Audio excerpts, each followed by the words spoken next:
Isinagawang raid ng PIDEA sa Laperal Compound sa Makati. Isa sa mga nadakip, menor de edad. Darito ang exclusive report ni Emil Sumangil.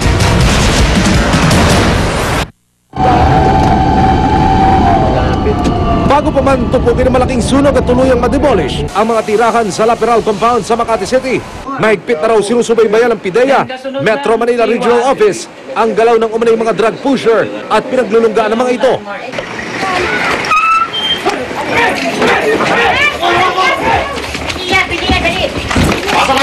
Hudyat ng asset, sabay na nilusob ng PIDEA ang magkahiwalay na target area sa Laperal Compound. Hindi naging madali ang lakat dahil bukod sa nakakaligaw sa lugar, masikip ang mga eskinita patungo sa sinasabing lungga ng mga subject ng operasyon.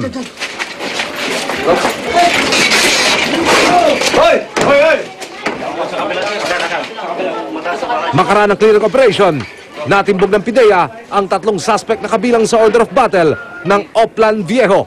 Bukod sa mga sachet ng hihinalang shabu at iba pang ebidensyang magpapatunay na sangkot umano mga ito sa illegal drug trade sa lugar, isang 4-shooter senyorita ng baril ang nakuha sa pangunahing suspect. Froilan de los Santos is our main target, and in his residence now we were able to recover more or less 5 grams of suspected methamphetamine hydrochloride or shabu, at may mga firearms pa tayo nakuha. Kabilang sa mga dinakip ang isang minor de edad na nakulian din umano ng drug paraphernalia. Para sa unang balita, Emil Sumangil, reporting. Isang radio announcer pinukpok umano ng mikropono ng gobernador ng Kalinga sa loob mismo ng kanyang radio booth. Bari na may tinanggi ng gobernador ang paratang, darito ang report. Ito ang tagpo sa booth ng Radyo ng Bayan DZRK station sa Tabuk, Kalinga. Patapos na ang programa ng komentaristang si Jerome Tabanganay nang biglang pumasok ang isang grupo ng mga lalaki, kabilang si Kalinga Governor Josel Baak. Maya-maya, lumapit ang gobernador kay Tabanganay at saka hinablot ang kanyang mikropono. Sa puntong ito, nagbago ang anggulo ng kamera, pero kwento ni Tabanganay, pinukpok daw siya sa kanyang bibig gamit ang mic. Nagsigawan pa sina Baak at Tabanganay kahit inawat na sila. Pagbalik ni Tabanganay sa booth, inanunsyo niya sa mga tagapakinig ang pag-atake umano sa kanya ng gobernador ng probinsya. Yung demo, apo, kakailyan. Imay ni Governor Baak dito eh. Tinipaknak, makita yung ijay kwa. Linabsot na, dito apo, ni Governor Baak. Dayta, timbutos tayo. Linipaknak, anyway, nakabidyo di jay.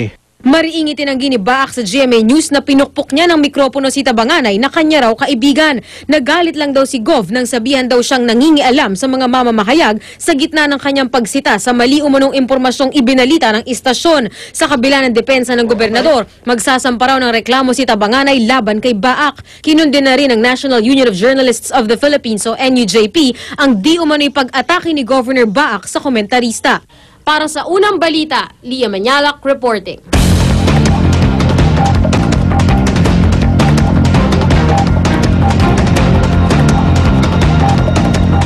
Isang low-pressure area po o namumuong sama ng panahon ang binabantayan ngayon ng Pag-asa. Ito ay namataan ng Pag-asa 40 kilometros silangan ng Calapan Oriental, Mindoro. Nakapaloob ito sa Intertropical Convergence Zone o ITCZ. Ito raw ang dahilan ng mga pag-ulan sa Metro Manila, gayon din sa Central at Southern Luzon, Visayas at Mindanao. Ang natitira pang bahagi ng bansa ay inaasama magkakaroon din ng maulap na papawirin na may pulupulong pag-ulan.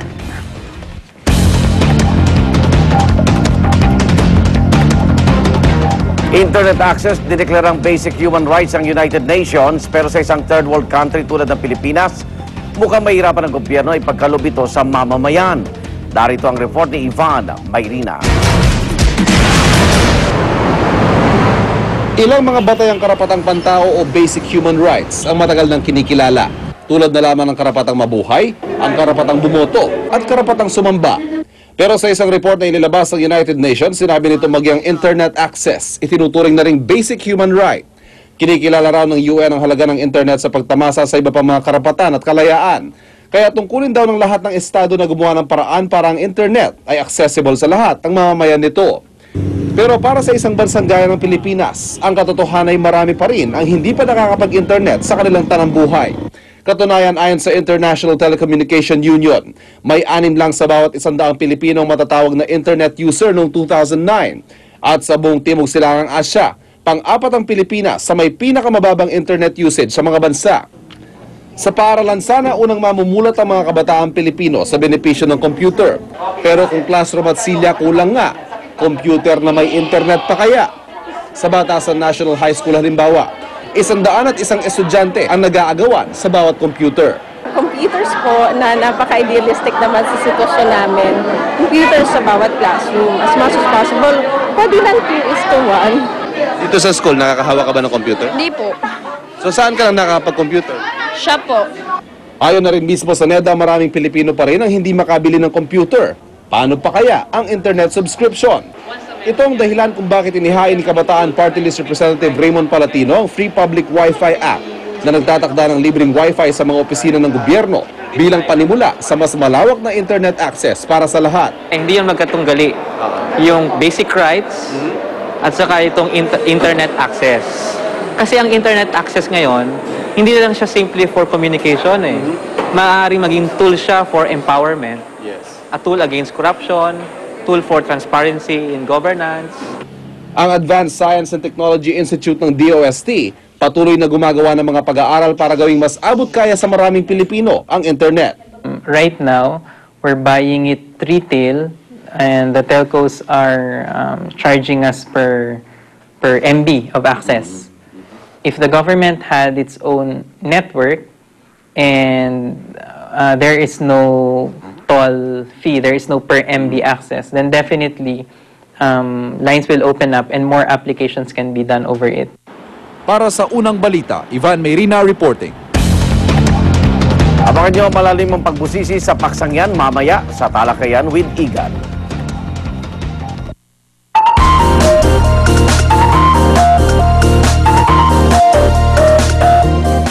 Rizal High School sa Pasig, ininspeksyon ng NCRPO para matiyak ang seguridad ng mga estudyante ngayong pasukan. Mula sa Pasig, may live report si Oscar Oida. Oscar. Yes, Rhea, ilang minuto pa lamang nakakalipas nang magsagawa ng inspeksyon si NCRPO Police Chief Superintendent Alan Purisima dito sa Rizal High School sa may Kanyugan, Pasig. Hangarin ng kanyang nasasakupan na matiyak ang seguridad dito sa mga paaralan sa NCR National Capital Region. At ito ang Rizal High School, ang una nilang ininspeksyon na kaninang umaga. Sa mga oras na ito ay patuloy na nagsasagawa ng inspeksyon ang tauhan at grupo ni NCRPO Chief Purisima sa iba't ibang paaralan. Ayon sa kanya, buwan pa lamang daw bago ang back to school ay kinausap na niya ang kanyang mga station commander para tiyaking nababantayan ng gusto yung mga paaralan sa kanilang nasasakupan. Ilan sa kanilang mga binabantayan ay yung mga paglipana ng mga masamang loob tulad na lamang ng mga holdupper, snatcher, maging yung mga bully daw sa mga paaralan ay maigi nilang binabantayan. Tinututukan din nila ngayon na Rhea yung paglipana ng mga tricycle na naghahatid ng mga estudyante sa paaralan. Wala naman daw masama dito, pero ang iniiwasan nila ay yung overloading.